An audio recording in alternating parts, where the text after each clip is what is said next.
Assalamu alaikum. This is Hussain and I welcome you to MahaTT science series. इस series में हम previous year के कुछ question discuss कर रहे थे, तो आइए डिस्कस करते हैं कुछ और PYQs। देखिए यहाँ पर फर्स्ट क्वेश्चन दिया हुआ है, the point at the centre of lens on principal axis is called.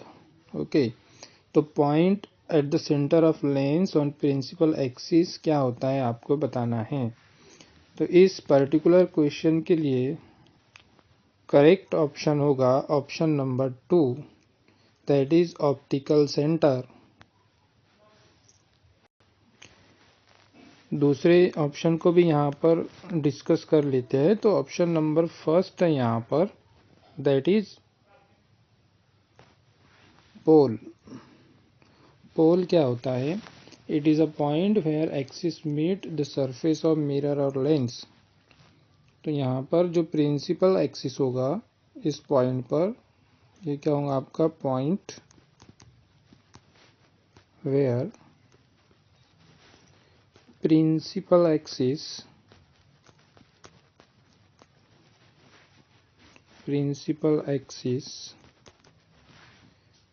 meet to the surface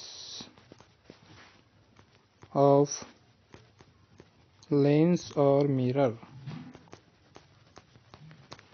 तो यहाँ पर पोल एक पॉइंट है जहाँ पर प्रिंसिपल एक्सिस आके मेट करेगा to the surface of lens, lens की सरफेस पर या मिरर के सरफेस पर आकर मीट करता है इस पॉइंट पर प्रिंसिपल एक्सिस।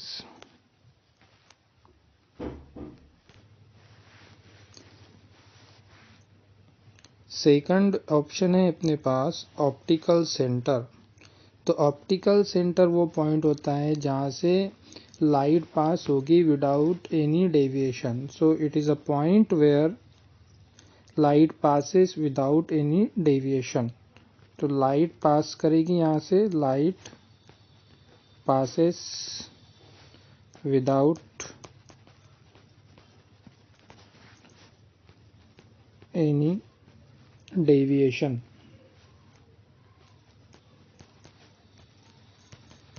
तो बिना किसी डेविएशन के इस पॉइंट से लाइट क्या होगी, पास होगी, and that point is called as optical centre, and this option is correct for this particular question. Now third option is focus. इस पॉइंट से क्या होगा, लाइट तो कन्वर्ज होंगी इस पॉइंट पे, लाइट कन्वर्ज या फिर डाइवर्ज होगी। सो ऑन फोकस लाइट में भी कन्वर्ज और डाइवर्ज। अच्छा, डाइवर्ज कब होंगी, कन्वर्ज कब होंगी? अगर लेंस कॉनकेव है, लेंस अगर कॉनकेव टाइप की है, तो इस टाइम कॉनकेव लेंस के केस में लाइट फोकस के ऊपर कन्वर्ज होगी, ठीक है। और अगर लेंस कॉन्वेक्स टाइप की है, लेंस अगर कॉन्वेक्स है, कॉन्वेक्स लेंस के केस में फोकस के ऊपर लाइट क्या होगी, डाइवर्ज होगी। और कॉनकेव लेंस के केस में फोकस के ऊपर आके लाइट क्या होगी, कन्वर्ज होगी। और फोर्थ पॉइंट क्या था अपने पास यहाँ पर, फोर्थ पॉइंट है centre of curvature. Centre of curvature, तो इसका मतलब क्या होता है, तो देखते हैं यहाँ पर सेंटर ऑफ कर्वेचर। तो ये सेंटर पॉइंट होता है किसका, स्फीयर का, ठीक है। तो centre point of sphere is called as centre of curvature and it is denoted by C। Okay, so center point of sphere will be considered as center of curvature.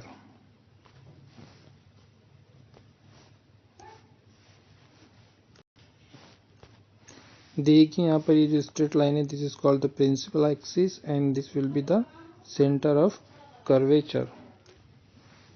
F जो है यहाँ पर this is focus, यहाँ पर diverge होगी, light diverge होगी या converge होगी, ठीक है।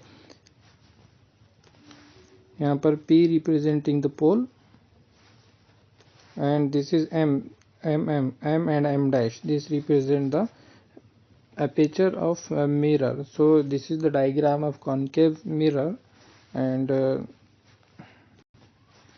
this R represent the radius of curvature, and this is the focal length, small f represent the focal length. Now see what is the next question. Next question is that which of the following is amphoteric oxide? Which of the following is amphoteric oxide? And options are calcium oxide, sodium oxide, zinc oxide and magnesium oxide. So here we have to see what are the amphoteric oxide. तो amphoteric oxide क्या होते हैं यहाँ पर, जो acid और base दोनों को न्यूट्रलाइज कर सकते हैं। जो एसिड के साथ रिएक्शन करेगा तो काम करेगा एज अ बेस, और जो बेस के साथ रिएक्शन करेगा तो amphoteric oxide become itself acid. So this type of oxide are called as amphoteric oxide. So amphoteric oxide are those oxide which neutralize both acid and base। तो जब इसकी reaction amphoteric oxide की reaction आप acid के साथ कराओगे तो it will become base, and when this react with base it will become acid itself. तो such type of compound or oxides are called as amphoteric oxide। तो यहाँ पर फर्स्ट ऑप्शन दिया हुआ है कैल्शियम ऑक्साइड। तो कैल्शियम ऑक्साइड क्या होगा, एक बेसिक नेचर का ऑक्साइड है, ये बेसिक है। ये सोडियम ऑक्साइड ऑप्शन नंबर 2 में, ये भी क्या है, बेसिक है। और मैग्नीशियम ऑक्साइड ये भी क्या है आपका, बेसिक इन नेचर है।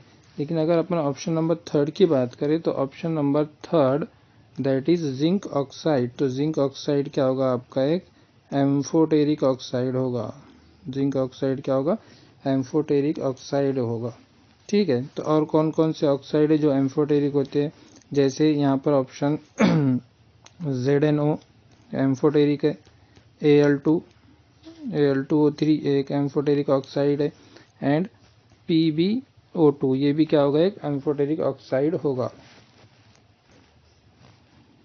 सो these oxides are amphoteric in nature. तो ये ऑक्साइड क्या होंगे, एम्फोटेरिक होंगे नेचर में, क्या होंगे, एम्फोटेरिक होंगे, ठीक है। Even though they are the oxides of metal but they are amphoteric in nature. तो आइए यहाँ पर कुछ और डिस्कस करते हैं अबाउट द ऑक्साइड्स। अगर मैं बात करूँ मेटल के ऑक्साइड की, तो मेटल ऑक्साइड, तो मेटल ऑक्साइड क्या होंगे, हमेशा बेसिक होंगे इन नेचर में, क्या होंगे। सेकंड, अगर नॉन मेटल ऑक्साइड की बात करें अपन, non metal oxide, non metal oxide क्या होंगे, हमेशा एसिडिक होंगे, ओके। नॉन मेटल ऑक्साइड क्या होंगे, एसिडिक होंगे। Third, amphoteric oxide,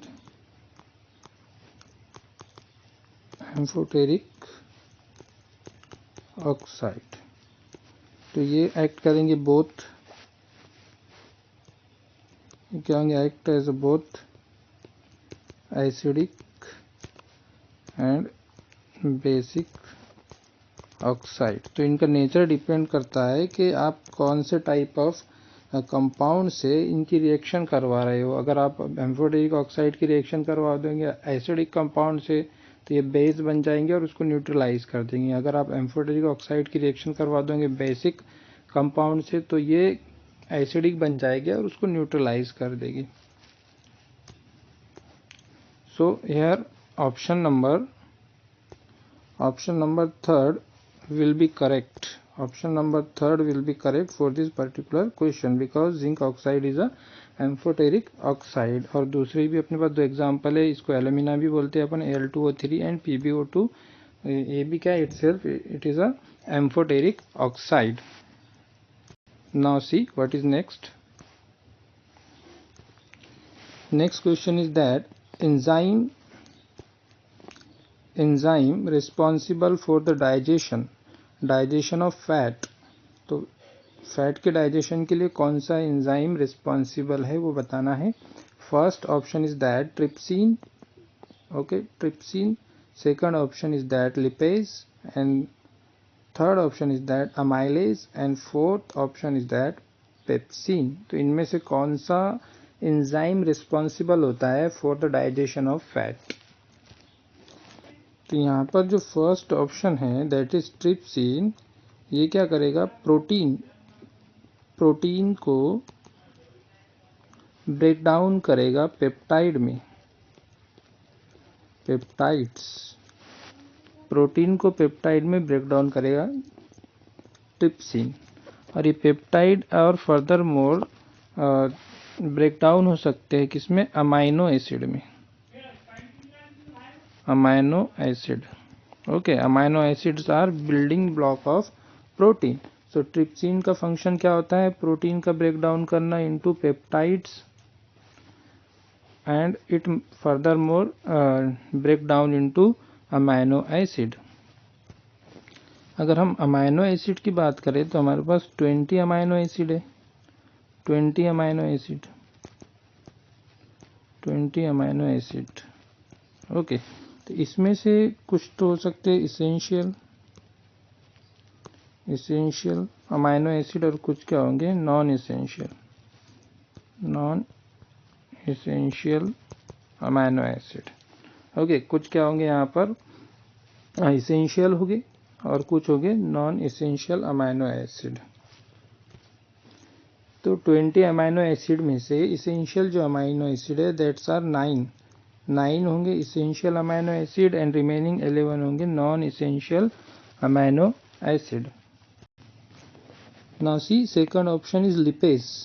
over here second option is lipase. अब लिपेज का क्या फंक्शन होता है इसको देखते हैं अपन. लिपेज, तो लिपेज का फंक्शन क्या होगा, लिपेज फैट को ब्रेक डाउन करेगा into fatty acid. Fatty acid में ब्रेक डाउन कर देगा फैट को एंड ग्लाइसेरॉल और फैटी एसिड में ब्रेक डाउन करता है लिपेज फैट को.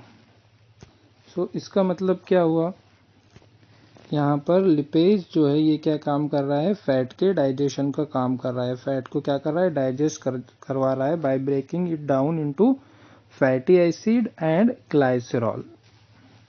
ऑप्शन है हमारे पास यहाँ पे अमाइलेज. अभी अमाइलेज का क्या फंक्शन होता है, तो अमाइलेज ब्रेक डाउन करेगा स्टार्च इनटू शुगर. तो अमाइलेज का काम क्या होगा यहाँ पे, स्टार्च को क्या करेगा, ये ब्रेक डाउन करेगा इनटू शुगर के अंदर. ओके, तो स्टार्च ब्रेक डाउन हो जाएगा शुगर के अंदर with the help of amylase. अच्छा, इस स्टार्च के लिए अपने पास एक टेस्ट होता है to detect the starch. Okay, तो इसको बोलते हैं अपन आयोडीन टेस्ट. स्टार्च को डिटेक्ट करने के लिए आयोडीन टेस्ट होता है. आयोडीन टेस्ट होगा यहाँ पर टू डिटेक्ट द स्टार्च. अच्छा, अब आयोडीन टेस्ट में क्या होता है थोड़ा सा इसको भी डिस्कस कर लेते हैं. यहाँ पर आयोडीन टेस्ट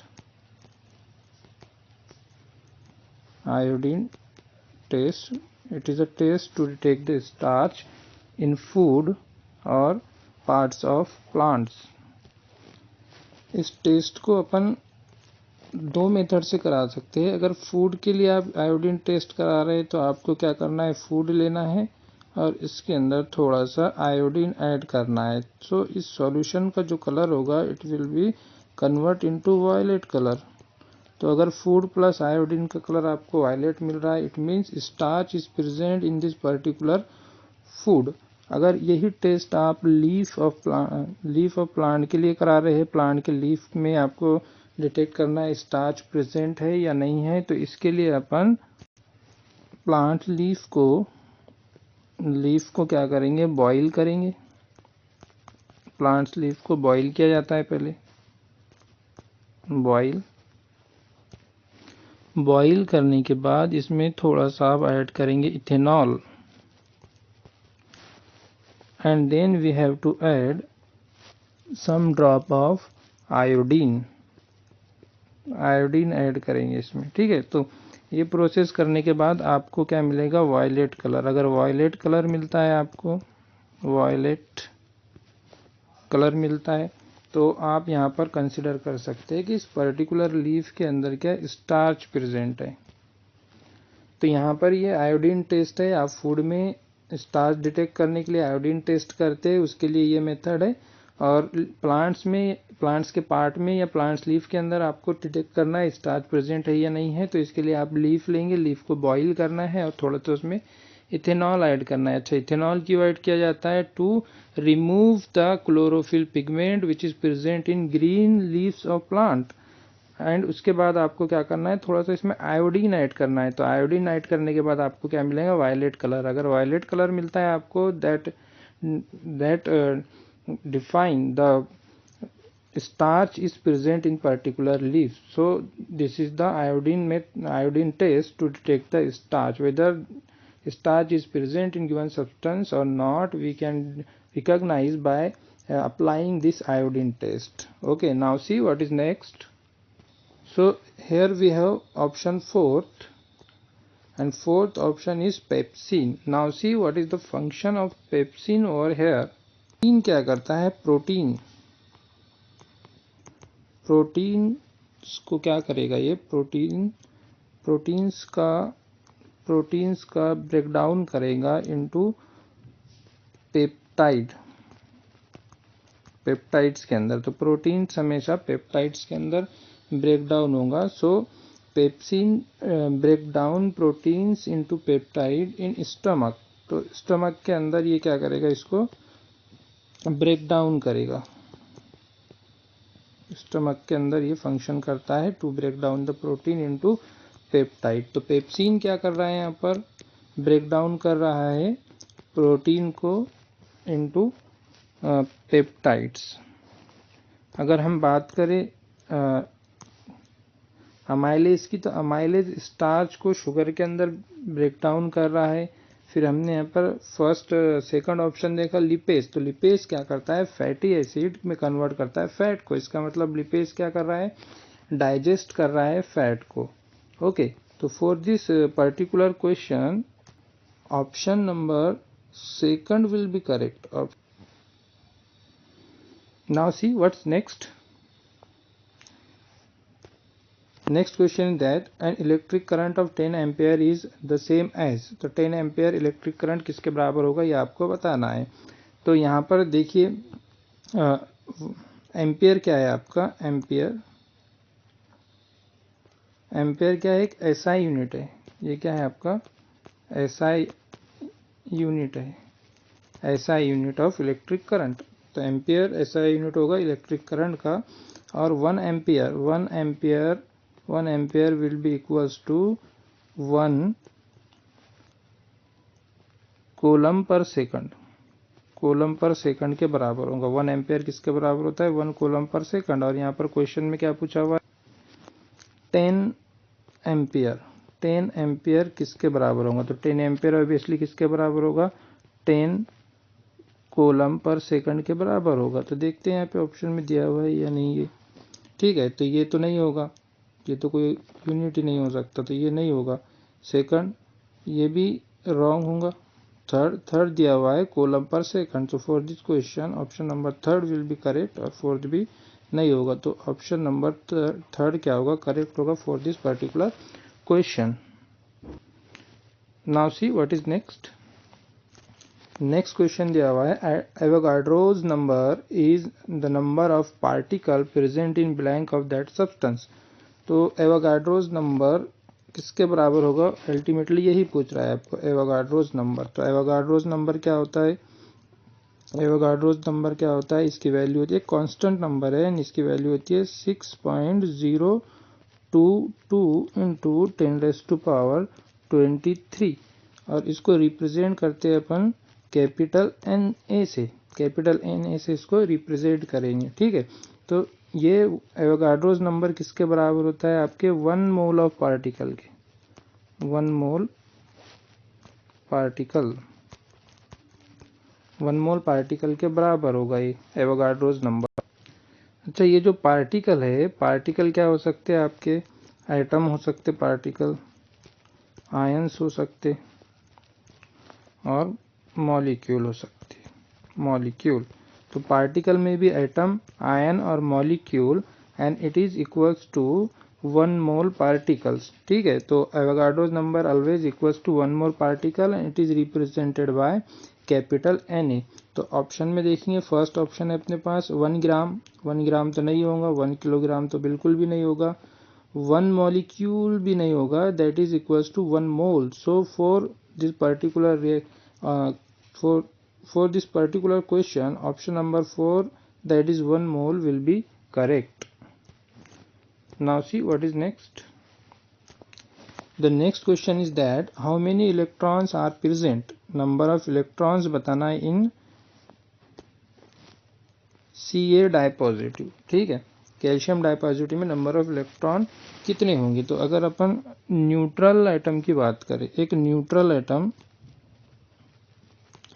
न्यूट्रल एटम की बात करें अपन, न्यूट्रल एटम, न्यूट्रल एटम क्या होता है, इसके ऊपर कोई चार्ज नहीं होगा। न्यूट्रल एटम किसको बोलेंगे आप, कोई किस्म का चार्ज नहीं होगा, नो चार्ज, नो चार्ज, जिसके ऊपर there will be no charge, that is called neutral atom.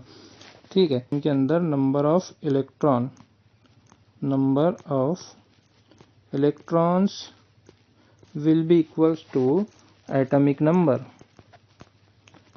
Atomic number के बराबर इसके अंदर क्या होंगे, नंबर ऑफ इलेक्ट्रॉन होंगे। फॉर एग्जांपल अगर ये Ca होता तो ये क्या है आपका एक कैल्शियम, इसके ऊपर कोई चार्ज नहीं है, तो चार्ज नहीं है तो इसके ऊपर क्या होंगे, जितना इसका एटॉमिक नंबर होगा उतनी ही इसके पास क्या होंगे, इलेक्ट्रॉन होंगे। For example in case of calcium इसका एटॉमिक नंबर कितना है, 20, और ये अगर न्यूट्रल होता तो इसके पास नंबर ऑफ इलेक्ट्रॉन्स कितने होते, 20 इलेक्ट्रॉन्स ही होते। क्या होते इसके बाद, 20 इलेक्ट्रॉन्स ही होते। अगर हम चार्ज एटम की बात करें, कोई एटम के ऊपर कोई चार्ज है एटम, ठीक है, कोई एटम क्या है, चार्ज है। अब चार्ज कौन कौन से हो सकते हैं, यहाँ पर पॉजिटिव चार्ज हो सकता, पॉजिटिवली चार्ज हो सकता है एटम, या फिर निगेटिवली चार्ज हो सकता। ठीक है, तो अगर एटम निगेटिवली चार्ज है, अगर एटम क्या है आपका निगेटिवली चार्ज है, तो ये केस में number of electrons, number of electrons क्या होंगे, डिक्रीज होंगे, जितने न्यूट्रल में थे उससे कम हो जाएंगे। तो नंबर ऑफ इलेक्ट्रॉन क्या होंगे, डिक्रीजेस, नंबर ऑफ इलेक्ट्रॉन क्या होंगे, डिक्रीज होंगे। और अगर निगेटिवली चार्ज एटम है तो नंबर ऑफ इलेक्ट्रॉन्स क्या होंगे, इसके इंक्रीज होंगे। अभी कितना इंक्रीज होगा, कितना डिक्रीज होगा, नंबर ऑफ इलेक्ट्रॉन अगर निगेटिव चार्ज है तो इंक्रीज होगा, तो कितना इंक्रीज होगा, मैग्नीट्यूड ऑफ इलेक्ट्रॉन इंक्रीज और डिक्रीज क्या होगा, अगर पॉजिटिव चार्ज है तो डिक्रीज होते हैं, निगेटिव चार्ज है किसी चार्ज स्पेशीज पर एटम के ऊपर निगेटिव चार्ज है तो इलेक्ट्रॉन का नंबर इंक्रीज होगा। तो जितने नंबर ऑफ चार्ज हो गए, जितने नंबर ऑफ चार्ज हो गए उतना ही डिक्रीजमेंट और इंक्रीमेंट होगा इलेक्ट्रॉन के अंदर। जैसे मान लो मेरे पास सोडियम है, तो सोडियम का एटॉमिक नंबर कितना होता है, 11 होता है। अगर इसके ऊपर एक पॉजिटिव चार्ज आया, इसका मतलब अब इसके पास क्या है, 10 इलेक्ट्रॉन ही होगी, 10 ही इलेक्ट्रॉन होंगे, क्योंकि इसके ऊपर एक पॉजिटिव चार्ज आ गया। ठीक है, तो यहाँ पर क्या बोल सकते हैं अपन, in case of in charge atom, charge atom है, नंबर ऑफ इलेक्ट्रॉन इंक्रीज और decrease, number of electron increase or decrease is equals to number of charge, number of charges. तो जितने नंबर ऑफ चार्जेस होंगे उतना number of electron decrease होगा या increase होगा। अगर यहाँ पर पॉजिटिव चार्ज है तो पॉजिटिव चार्ज केस में इलेक्ट्रॉन का नंबर क्या होगा, डिक्रीज होगा।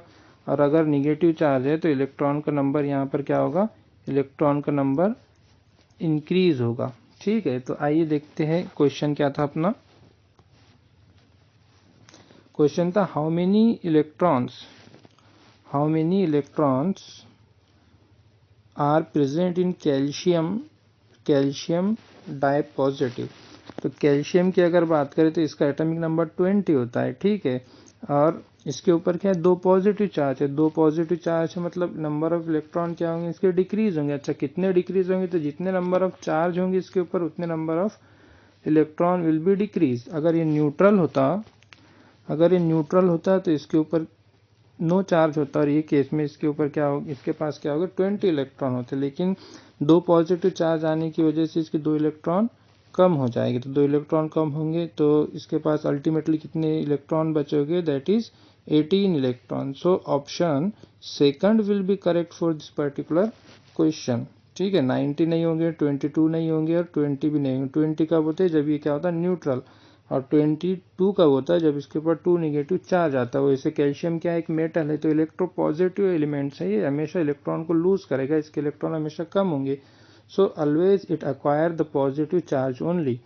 सो option second will be correct for this particular question. So this was the last question for today. See you in next video.